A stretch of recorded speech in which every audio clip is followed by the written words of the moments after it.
प्रेमाची गोष्ट मालिकेमध्ये येणाऱ्या भागामध्ये तुम्हाला पाहायला मिळेल की हे मुक्ताचं बोलणं सागरच्या खूप मनाला लागलेलं असतं.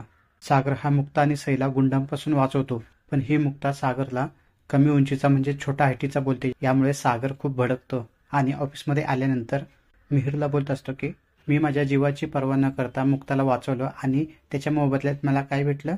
बुटका बोलले, कमी हाईटीचा बोलले. यानंतर मिहिर अजूनच चढवतो आणि बोलतो की खूप मोठी मोठी लोक कमी हाईटीचे असतात. असं मुक्ता तुला बोललीच कशी? यानंतर मग हा मिहिर खूप जणांचे उदाहरण देतो की ही लोक सुद्धा छोटी आहेत, परंतु आता ते किती उंचीवर आहेत. आणि मग ॲव्हरेज हाईट काय असते हे लॅपटॉपवर सुद्धा चेक करतो. तेव्हा मग ॲव्हरेज हाईटपेक्षा यांची हाईट जास्त असल्याने सागर खुश होतो, पण खूप भडकलेला असतो मुक्ता असं बोलल्याने.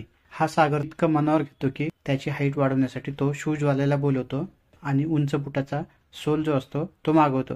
तेव्हा हा शूजवाला बोलतो आमच्याकडे खूप लोक येतात ज्यांना हाईट वाढवायची असते. तेव्हा सागर बोलतो की मला नाही पाहिजे, माझा मित्र आहे, त्याची बायको त्याला कमी हाईटीचा बोलली म्हणून त्यासाठी हे बघतोय. हा शूजवाला त्याला ओळखून जातो की हा दुसरा तिसरा कोणी नसून तोच असतो. आणि मग सागर खूप उंच असलेला सोल घेतो आणि या मुक्ताला मी आता दाखवतो असं बोलतो.